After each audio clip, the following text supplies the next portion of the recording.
It's Q1, and that means new goals, more growth, and upgrading your day-to-day workflow. While most sales folks are stuck in the mud of manual scheduling, digging into data, and tracking down leads, let me share a better way to win. The new HubSpot Sales Hub is filled with easy-to-use and powerful tools that make closing deals and collaborating across departments a breeze. Sales Hub is an all-in-one platform for converting contacts into customers, accelerating sales with smarter sequences, managing deals with simple and powerful tools, and forecasting targets and smarter sales insights. Plus, you can supercharge your work with AI-powered apps like ChatSpot. ChatSpot combines the power of ChatGPT and your HubSpot Smart CRM to give you a Gen AI-powered personal assistant. It's tailor-made to help you grow your business and deliver more revenue. Ask it to track down contacts, research competitors, summarize last week's sales, or draft on-message emails in seconds.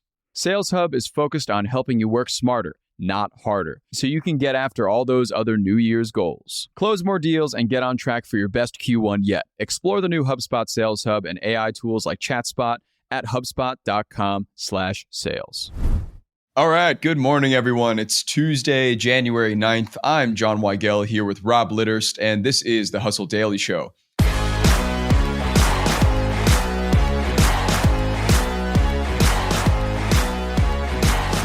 Today, we're talking about the latest in a long line of food-based lawsuits. A Florida woman is suing Hershey for $5 million over the lack of jack-o'-lantern faces on Reese's Halloween candy. But does she have a chance at winning at all? More on that in a bit, but first, let's give you the hits and headlines today across business and tech. First up, Apple's Vision Pro headset is set to launch in stores and online February 2nd, with pre-orders opening January 19th. The headset costs $3,500, and prescription lenses can be added for an additional $149. It runs on Vision OS and holds 256 gigabytes of storage. Very fascinated to see how this is going to sell in the first week or even the first month. Who's going to buy this? It might be you. Who knows? Next up, Tiger Woods and Nike are officially parting ways after a fruitful 27-year partnership. The golf legend, who made an estimated $500 million through the relationship, has no immediate plans to announce a new endorsement deal of any kind. Rob, you're a big golf guy. You're a big Nike guy. What do you got on this? This is literally like a sport-defining partnership. I think there are two big athlete endorsement deals that I think loom above literally any other. And it's Michael Jordan and Nike and Tiger Woods and Nike. So you really cannot say enough about what Tiger Woods has done for the sport of golf. There's this kind of number and idea called the Tiger tax. And it's all about how much Tiger has earned for his competitors. It's all about like how much he's just grown the pie of golf. And it's absolutely insane. In 2014, that number was $1.2 billion. So like Tiger had already generated over $1 billion for his competitors just by making golf so much more popular. And so I think Tiger was a singular talent. It's impossible to deny that. He is, I think, still, like looking back at it, the most talented golfer of all time. Could he have had that kind of impact without Nike? Maybe. I think he would have been as successful as a player, but would golf have had such a cultural renaissance? Probably not. Yeah, it's pretty fascinating when you consider, especially what you brought up about him bringing more money into the golf industry and other sponsors for his competitors. I really can't think of anybody else but Tiger Woods in the past 30 years who's brought eyes to a sport like he has to golf and made golf such a mainstream sport.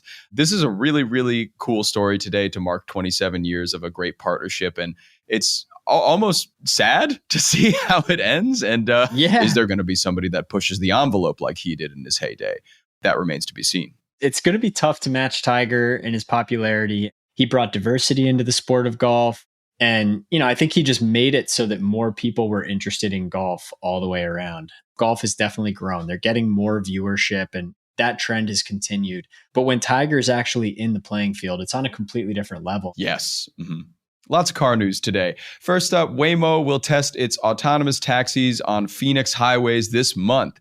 This follows the recent addition of curbside drop-off and pickup at Phoenix's airport. Waymo, of course, operating in Arizona, San Francisco, and Los Angeles right now. We'll see how this works, how it works on highways, and if it'll expand to any other states in the near future. Volkswagen will add ChatGPT-powered chatbot to all vehicles with its IDA voice assistant, offering hands-free conversation and information. So ChatGPT is going to get that Volkswagen upgrade, it looks like. And finally, Oscar Meyer is hiring dozens of, quote, hot doggers to drive its 27-foot-long Wienermobiles. Anyone can apply for this year-long full-time position, driving an average of 20,000 miles through 20 states to hand out 250,000 Wiener whistles while creating content for the brand's social channels. I can't believe I got through all that, Rob. Absolutely incredible. First of all, this is an incredible job.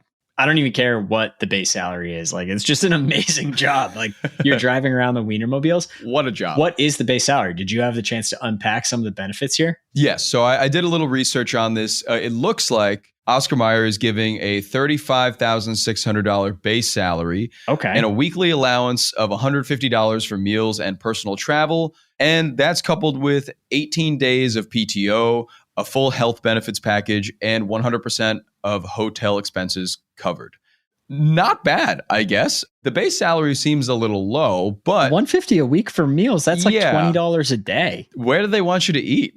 They're expecting you to just eat a bunch of hot dogs, I think. Yeah, they want you to go to the supermarket, get the Oscar Meyer hot dogs, boil them, and just sustain yourself that way, probably. Yeah. Exactly. Otherwise, it seems like a very fun job for the right person. I read through the job description a bit, and they're just looking for very outgoing people with a lot of time to kill on the road, apparently. Yeah. So if you want to find yourself driving a Wienermobile this year, the applications are actually fully open right now. Amazing. Where this is going to post up, I do not know. I hope to see it in New York City somewhere at some point. Oh, for sure. I mean, I need a Wiener whistle. Yep. You know, I got to get the Wiener whistle. Got to get one.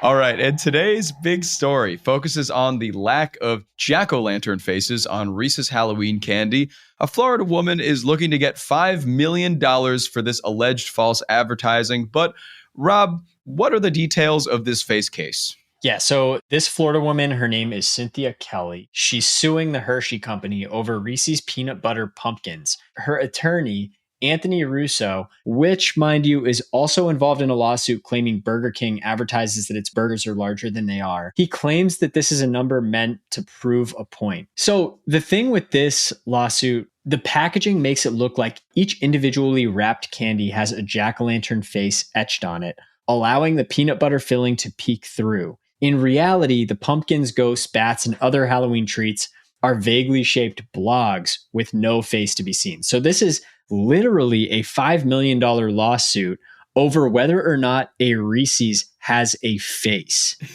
This is like certifiably insane. And this guy, Anthony Russo, again, he's saying that they're asking for this big of a number to prove a point. And his reasoning is today it's a $2 item. Tomorrow it's your vehicle. The next day it's your home. I guess. Sure. I guess if you carry it out, it kind of makes sense, but it's like, it's not those things today. Today, it's Reese's Halloween treats, and you're being absolutely ridiculous. That's kind of where I stand on it, John. Where are you on this?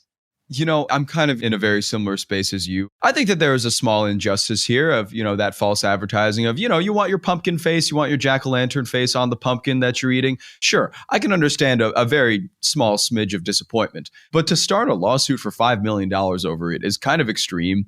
The thing that you could look for the most out of this, the damages done to you, I would think would be, hey, just, you know, give me another bag of Reese's cups or something as a consolation for, you know, not having a pumpkin face on my pumpkin Reese's.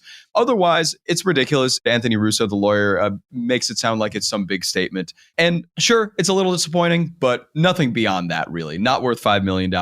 Probably just worth $10 at the most, honestly. Yeah. And I mean, there are legitimate lawsuits that are out there that are highlighting deceptive advertising in food. Like Subway has been sued multiple times for chicken that isn't chicken and tuna that isn't tuna and bread that isn't bread, which if that is the case, then yes, they should be taken to court. If they are saying that an ingredient is something and it is not that thing, then yes, I completely agree with them being sued for that and having to face the consequences. Totally. That's about like food safety, right? It's a health concern. Exactly. Right. This is just like they're just chasing some silly kind of marketing slip and trying to get paid for it, which is nuts. Mm-hmm. But I guess here's the main point of all this. Is this false advertising situation big as a deal as this lawyer is claiming or this client is claiming? So the thing is, what he's saying is that false advertising has the potential to move up into these kind of more important markets in our day-to-day lives. And he's not wrong. That is happening. So in 2018, Sure. the FTC took aim at a network of subscription rental sites that were rife with inaccurate or unavailable listings. And last year, they fined Roomster over phony listings and reviews. So kind of the real estate and housing market obviously has gotten caught up in this. On the automobile side, last month, a group filed a complaint with the FTC against Toyota for allegedly marketing hybrid vehicles with internal combustion engines as EVs. And on another side, they're looking at Tesla. In California, their DMV wants Tesla to stop using full self-driving to describe its automated driving feature, which does require some driver interaction.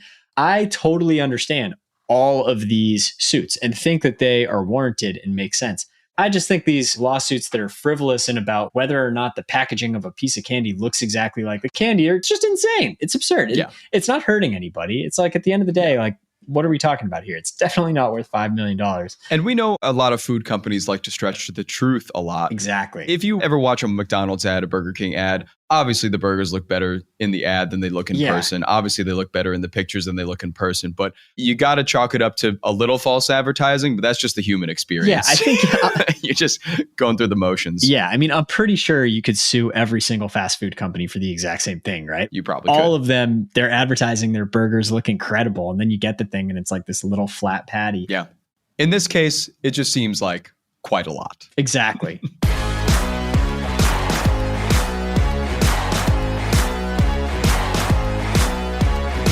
And that is going to do it for us today, everybody. Thank you for tuning into the Hustle Daily Show. We are a proud part of the HubSpot Podcast Network. Our editor today is Robert Hartwig, and our executive producer is Darren Clarke.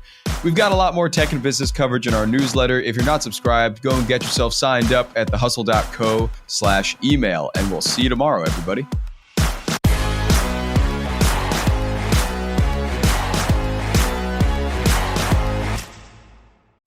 All right, everybody. I've been listening to this podcast lately. It's fantastic. It's called DTC Pod, hosted by Ramon Barrios and Blaine Bolas. It's brought to you by the HubSpot Podcast Network, which is the audio destination for business professionals. DTC Pod is a podcast about all things direct to consumer, as it says in the title. Ramon and Blaine cover everything from starting, growing, and optimizing e-commerce stores and DTC or D2C brands. They have a lot of great conversations with founders, marketers, platforms, creators, and marketing and growth agencies to cover all these topics like brand building, social media, influencer marketing, website conversion, paid media, Facebook ads, consumer trends, email marketing, and much, much more, if you could even believe it. If you're interested in stories behind your favorite consumer brands, this podcast is tailor-made for you. Just the other day, I was listening to an episode and their guest was Mikey Taylor. Mikey started as a professional skateboarder and flipped his life into becoming a huge entrepreneur dealing in real estate,